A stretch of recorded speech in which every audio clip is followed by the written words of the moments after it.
Rin suspects that Issei, the student council president, or Shiro's friend, the guy with the blue hair and the good student council, is actually Castor's master. Somehow they believe that he was him because he would always go to Rudo Temple, the one that Castor was in. So I was like, he doesn't seem the kind of guy that would be a master because he seems so normal, no hidden objectives. You don't really see any scenes with them. So I'm like, why would that be him? But apparently, because remember, Castor manipulates their master first. Whenever Castor gets to master, they manipulate him, and that's what Archer's theory was. That our freaking Castor manipulate the master, whatever master was, and that's how she's able to get her own servant, so basically a servant of a servant.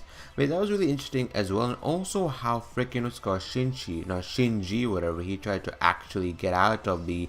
I think it's Shinji. I keep thinking Shinji for the minute, but Shinji. He went to the church, whatever, to withdraw from the whole Holy War because he doesn't have a master. He doesn't have a servant anymore because the servant obviously died, so he's not really a master anymore. So he trying to withdraw. He still had that resolve to fight, whatever. And the guy said he still have the resolve to fight. He still have some unfinished business. So obviously now we still have one available servant, and we have no one who his servant is, but I believe it is the blonde-haired guy, that was in the freaking church with the priest, whatever. He was talking about some sort of stuff. I believe he has to be some sort of powerful force, maybe.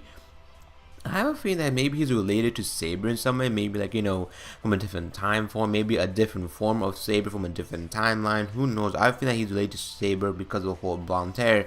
We didn't really hear any dialogue from him. Also, we heard the fact that everyone who went to the hospital, apparently, there wasn't any serious injuries. So just anemia, I believe nobody actually died. They're all they're magic or there's some sort of soul force or whatever was sucked out of them. Some sort of energy was sucked out of them. So they were just given anemia. Basically, they had anemia. So the school was still open. No school wasn't closed or anything. So it wasn't really anything dangerous in the public standpoint. But everyone's energy was sucked out into basically Castor's range or the church, the rural temple. So that's all I'm trying to link that back to a whole theory as well that I previously had. But it's really just interesting. I want to know also about Archer because also Archer came towards the beginning of it. So after the whole field was done, the bounded field was done, he came into his master because he couldn't really do it. But I believe that Rin also used command skill to make sure that freaking Archer would not attack Saber or Shiro. But freaking obviously that basically didn't work out, and freaking Archer attacked Shiro already. So I want to know who's really casting master. Is it actually Issei? I have no idea if it's Issei or not because he didn't seem the kind of guy who would do it. But remember, maybe he's manipulated. Maybe he doesn't really aware that he's a master. Also, I love Rin a lot. Every episode, I just love Rin even more. So overall, so she asked, saying hypothetically, what happened if a girl was basically forced to go to basically be adopted forcefully and not their own consent, and basically sure and say if it's a nice house she'll like it, if it's not she won't like it. Now I think that's more of the logical thing. So if I wonder what's gonna happen in the next episode of Face Night Element Blade Works, is freaking we're gonna find out, is Sakura somehow involved in this? Because obviously the blonde guy, freaking I have no idea what his name is. I've never seen Face 9 Element. I've never seen Face 9 or anything related to the Fate series. So I have no idea who this blonde guy is. Maybe someone from Fate Zero, maybe from the prequel, maybe he was one of the masters, maybe who knows, maybe he's a master who became a servant.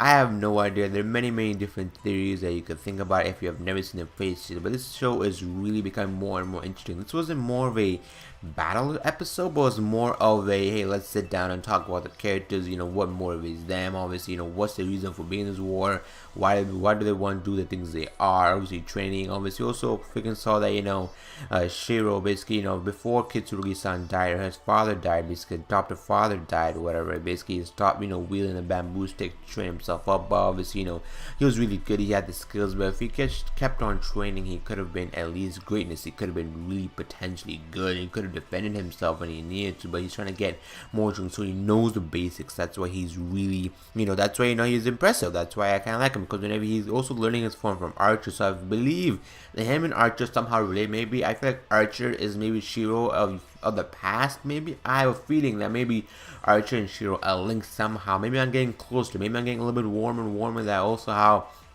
Freaking Archer also had the same ideals as Shiro, but something must have happened to him where, he got rid of those ideals and just had to move on, because, freaking at the end of the episode, Shiro was like, what do you know unless you try? Now, maybe, I literally said the end of the episode, maybe he did try, and that's why he's the way he is, because obviously, there has to be some sort of driving force that motivates us or demotivates us, or something that happened in our lives that obviously change us. It's more of a spiritual way of thinking about things, but overall, that's my review of Fist and Element Blade Works. Be sure to let me know what you guys thought of this episode, because this episode was not more of a battle episode. It wasn't any more flashy animation from Ufotable. It was basically more of, hey, let's talk about the characters and what drives them, what doesn't drive them, their past, their future, everything else. Just overall, be sure to let me know what you guys thought of the episode in the comment section below. Be sure to like the video if you did enjoy the video. Be sure to subscribe for more anime episode reviews, top 5s, and all that jazz.